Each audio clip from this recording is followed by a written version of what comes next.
Welcome to the Vintage Vibe, where today we're going to take a look at this Toshiba SA-15Y. It is a FET receiver, and we'll be playing it through some Fostech metronome speakers. I don't feel sad, 'cause the woman that was with me, she treated me so dirty, low down and bad. This, to say the least, is an interesting combination. And I'll tell you why. Because I didn't expect the Toshiba, the SA-15Y, which is only about 30 watts a side, to actually sound as good as it does. I don't know how popular this design was at the time when they came out in the late 60s. They were kind of radical. Pioneer had a similar looking unit to this Toshiba SA-15Y.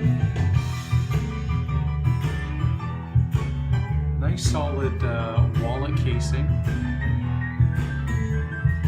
Black plexiglass almost, that's transparent.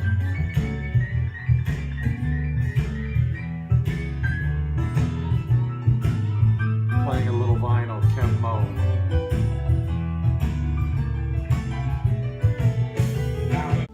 Now the Toshiba is an interesting design receiver. It's from about 1968, so it's no spring chicken, and it's a FET receiver, very similar to Sony, who I think made the FET really popular when it comes to audio. When I got it, I thought, boy, this is a pretty looking receiver.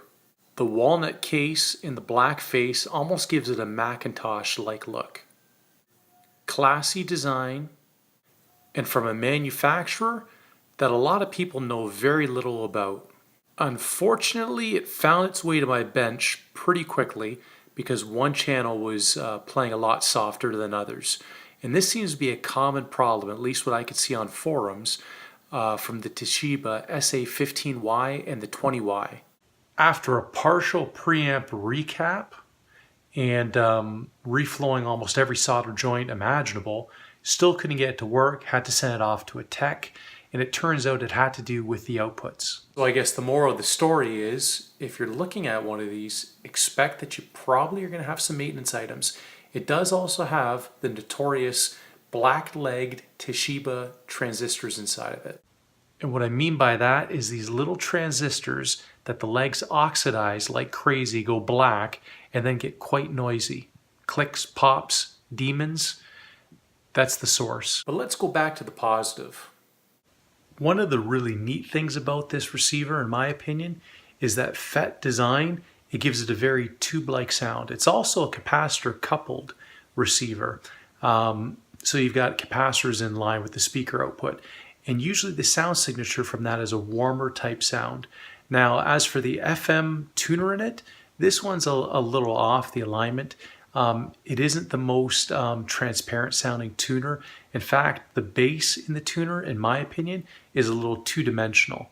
Now, when I connected it to the Kenwood 600T or the Magnum Dynalab through the auxiliary jacks on the receiver, sounds phenomenal. Now, it almost sounds counterintuitive or productive that you've got a receiver and you use an outside tuner. But hey, there's no real rules when it comes to audio and finding out what sounds the best and what you like. Now you're going to notice here the bass and the treble are nowhere near flat. This unfortunately is not a kind of run with your brung, leave it dead center type receiver. You do have to accentuate the bottom end and the treble, I find, in order to find that sweet spot in sound. But when you find it, it sounds damn good. And the phono stage is just as sweet. So to kind of conclude the sound signature on this thing, yeah, the AM/FM tuner portion is not the greatest sounding, but then again, it's not very different sounding, in my opinion, than a lot of the mainstream receivers at the time, whether they be Pioneer or they be Kenwood. It's not a super tuner. It doesn't compare to the 600T or the Magnum Dynalab, but connect in a good source like a CD player, high signal to noise ratio, dynamic, or take advantage of the great phono stage, and you've got a tremendous sounding piece of audio equipment. In fact, I'm going to show you just how good it sounds. 1, 2, 3.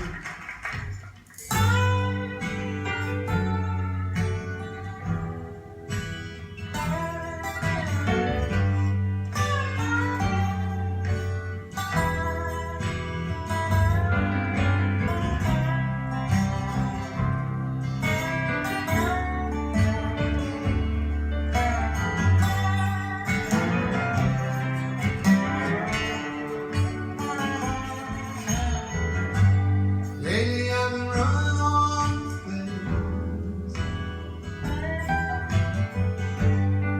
What else can a poor boy do?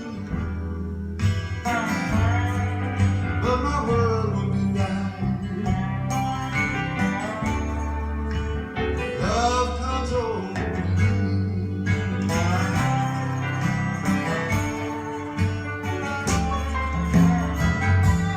Lately I've been talking in my sleep. Can't imagine what I have to say. A tremendous sounding pair. My world will be right. The Toshiba with the Fosdex. An unsuspected match. And one that I like they say is made in heaven.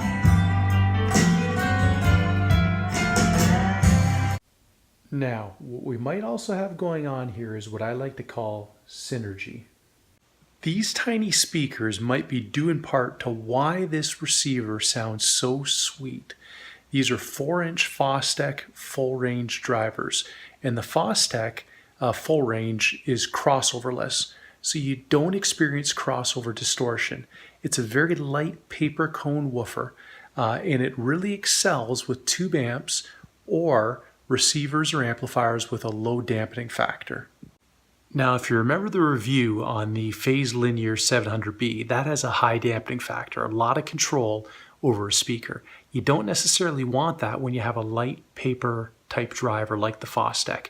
In fact, a lower dampening factor like the Toshiba, which is only about 40 or 50, compared to the Phase Linear that was more like 1,000, is actually ideal. One more time. Give her a listen. These Fostecs excel at mid-range and just a natural presentation of music. No crossover distortion because there's no crossovers.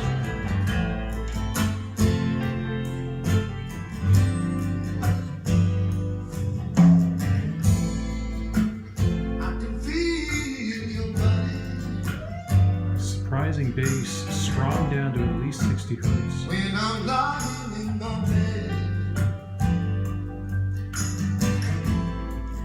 there's too much confusion. Not congested, just smooth. Going round through my head, and it's making me so angry to know that the things to learn. All this from a 4-inch speaker and an amplifier receiver Oh, why from can't I get 1968. and what will I ever learn? Oh, love.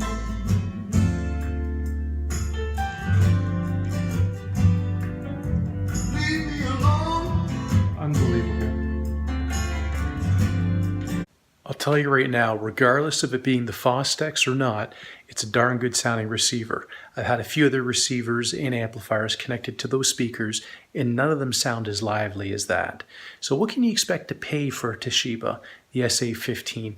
You can probably find one for about $100 to $150. It really is an under the radar type of piece, but you could probably expect to put a couple $100 back into it because it's just at that age, 1968, where you're going to have some service that you need to do.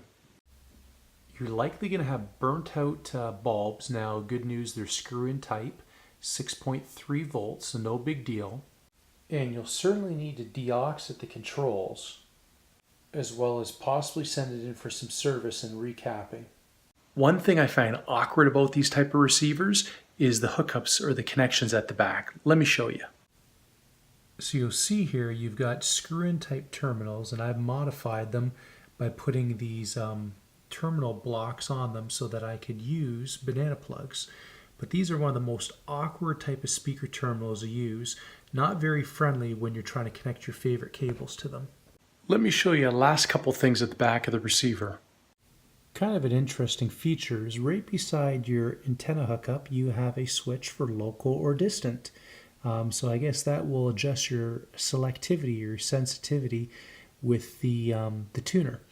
You have above some switches for resetting the receiver if it goes into protection mode. Haven't seen that before. You've only got provisions for phono, tape head, auxiliary 1 and 2. And this is kind of awkward because auxiliary 1 and 2 has to be turned on or off with this toggle here, which is prone to getting dirty, and it was the cause of some intermittent sound even after I had service done.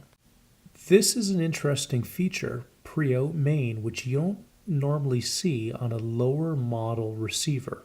This could be a good upgrade point here to put some better quality cables in.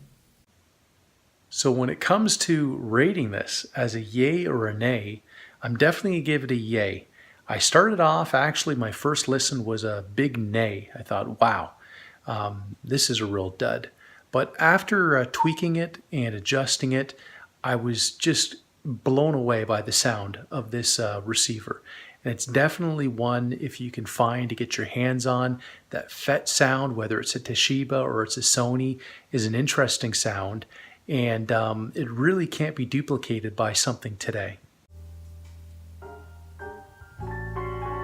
So thank you for joining us today on another episode of The Vintage Vibe,